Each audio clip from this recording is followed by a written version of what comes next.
Annie from the Pleasant Hills Public Library, and I'm so excited that you're here with me today for STEAM Stories, the best nest. So let's see. Do you remember what all the letters in STEAM stand for? Science, technology, engineering, arts, and math. And today we will use all of those subject areas to learn a little bit more about nests. So lots of different animals build nests, but today we're going to focus mostly on birds. Why do birds build nests? Well, the main reason is to have somewhere to lay their eggs that's safe from the elements and predators. So nests need to be sturdy and camouflaged so the eggs don't get eaten.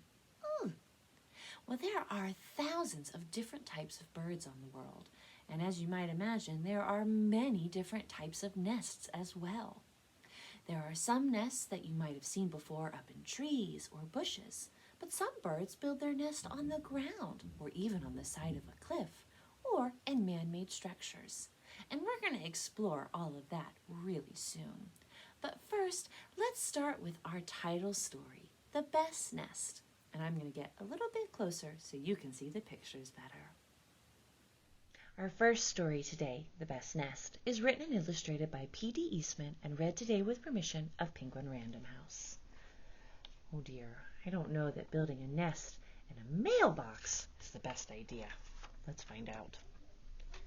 Mr. Bird was happy. He was so happy he had to sing. And this was Mr. Bird's song.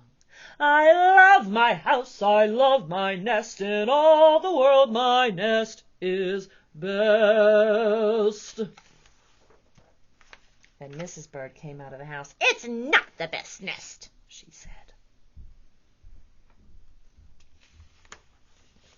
I'm tired of this old place, said Mrs. Bird. I hate it. Let's look for a new place right now. Oh, dear. So they left the old place to look for a new one. This place looks nice, said Mr. Bird. Let's move in here. So they're looking at the hole in the tree. But somebody else had already moved in. So they looked at another house. Well, this one looks nice, said Mr. Bird, and there's nobody in it. You think that's a good idea? You're wrong, said Mrs. Bird. This house belongs to a foot, because it's a shoe. So they went on looking. Well, I like this one, said Mr. Bird. It has a pretty red flag on the roof. Oh, I've always wanted a house with a flag, said Mrs. Bird. Maybe this place will be all right. So this is the mailbox. Is that a good place for a nest? But it was not all right. Oh, I guess I made a mistake, said Mr. Bird. Oh, dear. You make too many mistakes, said Mrs. Bird. I'm going to pick the next house, and here it is, right here. So it looks like they found a church. They flew in and looked around. Isn't it too big? asked Mr. Bird. Oh, I like this big place, said Mrs. Bird. This is the place to build our new nest.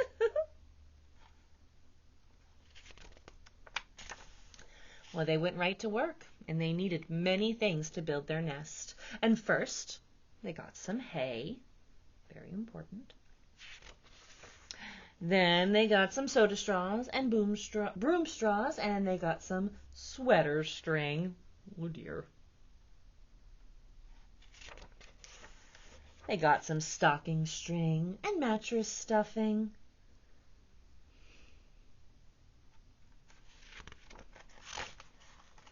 They got some horse hair, and they got some man hair. Soon they had all the hay, all the straw, all the string, all the stuffing, all the horsehair, and all the man hair that they could carry. So they took it all back to build their nest. Mr. and Mrs. Bird worked very hard. It took them the rest of the morning to finish their nest. Oh, this nest is really the best, said Mrs. Bird. I want to stay here forever.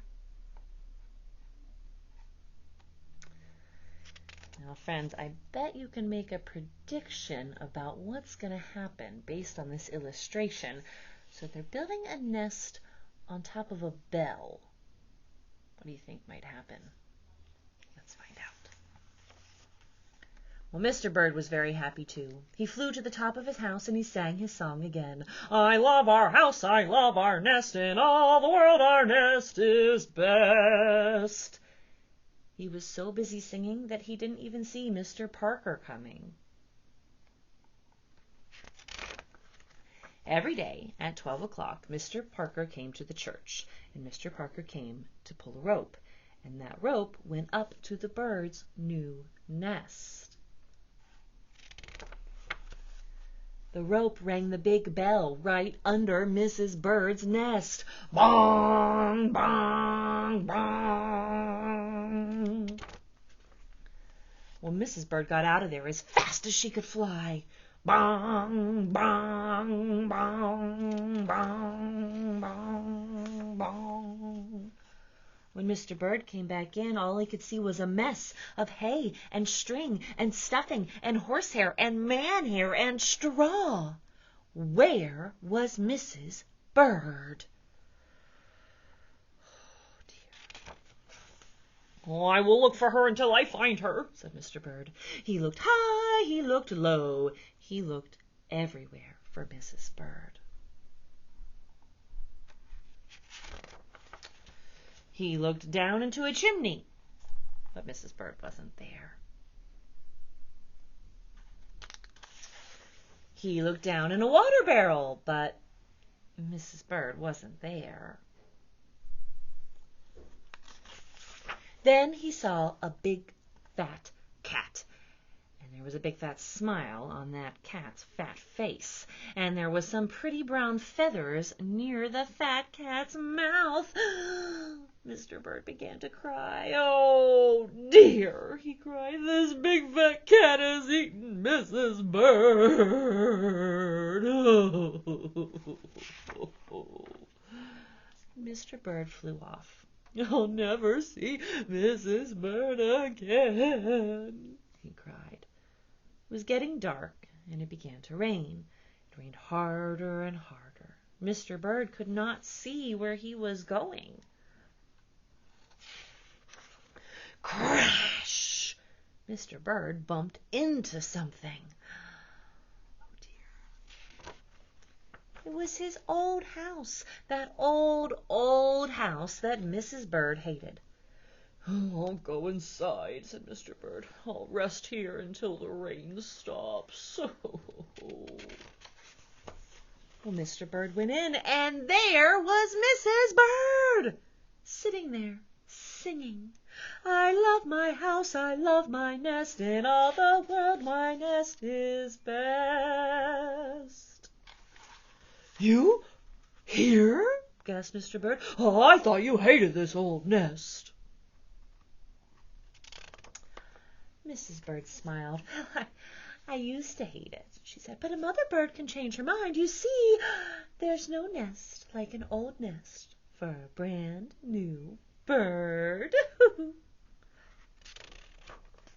And when the egg popped open, the new bird thought so too.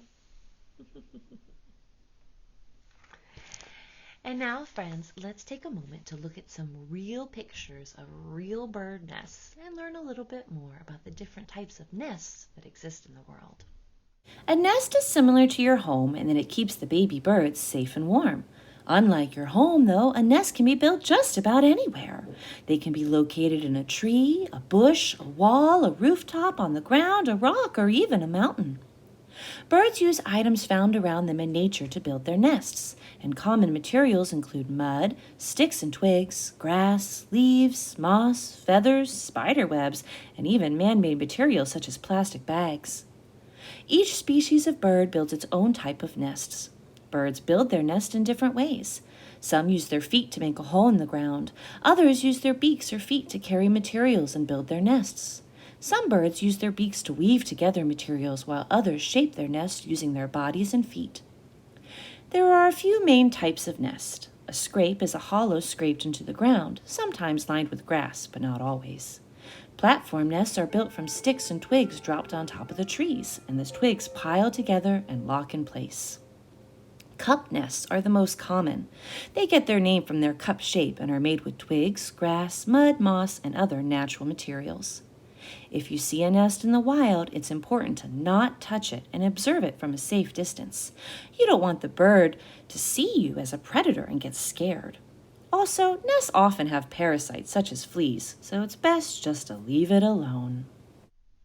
There are more types of nests than we just showed you, and this book is going to talk about several other really cool and fascinating nests that birds build. This is called Mama Built a Little Nest, written by Jennifer Ward, illustrated by Steve Jenkins, and read today with permission of Beach Lane Books and Simon & Schuster Publishing. So this bird built its nest in a cactus. Ouch! Mama built a little nest inside a sturdy trunk. She used her beak to tap, tap, tap, the perfect place to bunk. Tree hole nests, also known as cavity nests, are created by the male and female woodpecker. Mama built a little nest, a cup so wee and snug, with walls of moss and a roof of sky and silky cobweb rug. A hummingbird makes the smallest cup-shaped nest. It uses spider web so the little nest will stretch as the chicks grow. That's fascinating, isn't it?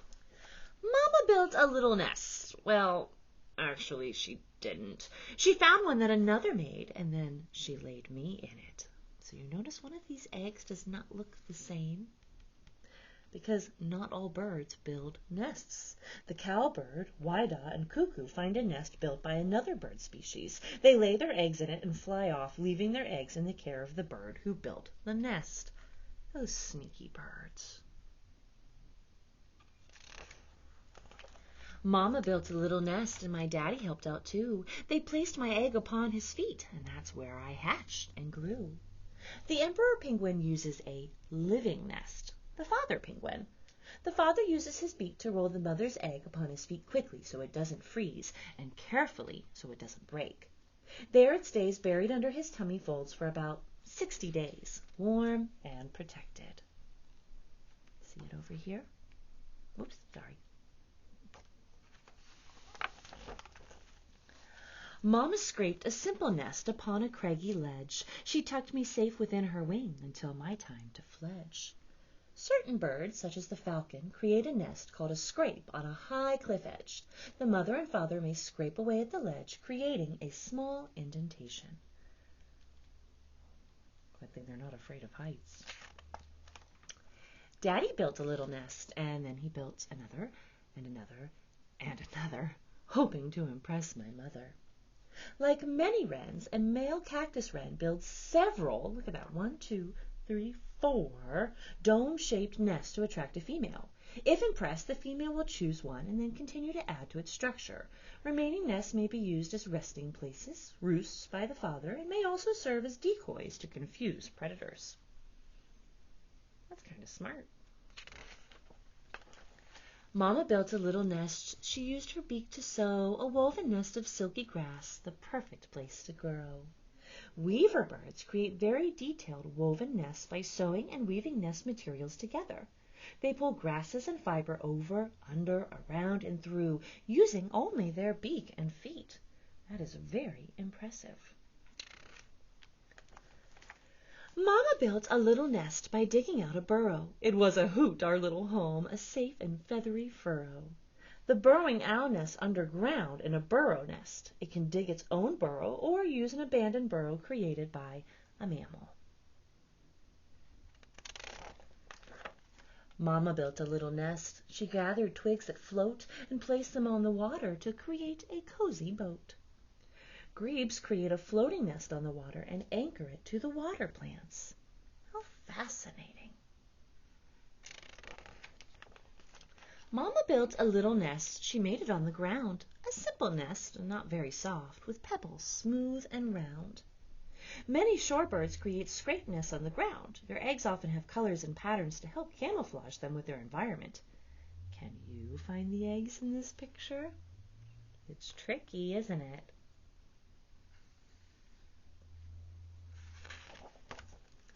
Daddy built a little nest, now don't gross out, with spit. Who would have thought that spit would make the perfect place to sit? The swiftlet makes an edible nest using tube-shaped saliva, which hardens in the air. Swiftlet nests are used in bird's nest soup, a Chinese delicacy. Mama built a sealed nest within an old tree's hollow. My daddy left a little hole to pass her food to swallow. The hornbill makes a cavity nest inside a tree hollow. With the female outside and the male outside, both birds use mud and droppings to seal the cavity. A small hole is left open, which the male uses to feed the female. She remains locked inside the nest to incubate their clutch. After the chicks have hatched, the female breaks out, helping the male feed and care for their young from the outside until the chicks are old enough to leave their nest. Well, that's some dedication. Mama built a sturdy nest by stacking twigs up high, a breezy house upon a tree where talons blend with sky. The male and female bald eagles build a stick nest called an eyrie by gathering and layering many sticks. Their nests are among the largest of all birds' nests, usually 5 to 6 feet in diameter and 2 to 4 feet high. Whew, that's impressive. Mama built a little nest entirely out of mud. No feathery down, no soft green plants, just fuddy, muddy crud. The male and female flamingo build a mound-shaped nest on the ground using mud, into which the female lays just one egg. Well, you have a nest, your very own, a place to rest your head, with pillows soft and cozy thoughts. Your nest is called a bed. And look, from their window they can see the robin's nest over there. Pretty cool, huh, friends? And now, friends, it's time for STEAM. So we have a STEAM kit that you can pick up in our lobby while supplies last. If you can't get our kit for whatever reason, pretty much all of the materials are things you can find around the house, or you can substitute with things you might find around the house or outside. In fact, going on a nature walk is part of this kit. You need to go for a walk wherever is convenient for you and see if you can gather some of the supplies that birds use to build nests. So what those supplies might be, you ask? Well, grass cuttings, small twigs, pieces of straw or string, those kinds of things. I bet you can find some really cool stuff. Now, our challenge this week is to build your own nest using the materials in our kit and anything you find outside. Now, normally I would walk you through how to build the nest, but not this week. I'm going to leave it entirely up to you. I will talk a little bit about the supplies we have in our kit that you can use, but then I want you to experiment and try different ways to create your nest. So let's see what's inside our kit. Included in our kit is an instruction sheet, a nest building scavenger hunt with a bird watch tally sheet on the back. So when you go for your walk, keep track of all the birds you see, either sitting, walking, flying, or swimming. We also are including 5 popsicle sticks, 5 pipe cleaners, a plastic egg, a paper plate, and a bag of plastic and paper grass. You can use all these materials and anything you find outside on your scavenger hunt to build your nest. You can use the paper plate as a sort of base, and once your nest is all done, you can test to see if your nest is the best nest. You can try picking it up and moving it. Does it stay together? Can your nest hold weight? You could try putting various small objects inside and seeing how much weight your nest can hold before it falls apart. And lastly, can your nest withstand a windstorm? If you have access to a blow dryer, you can blow air on it and see if your nest stays together. If it passes all 3 tests, then your nest is the best nest. We would love to see pictures of your completed nests. Please send us a photo to pleasanthills@einetwork.net or post it to our special Facebook group, Pleasant Hills Library Virtual Programming. Well, my friends, I hope you've enjoyed this session of STEAM stories. And whenever you're out next, keep a close eye for birds' nests in silly and tricky places. Until next time, I hope you stay safe and have a great day. Bye!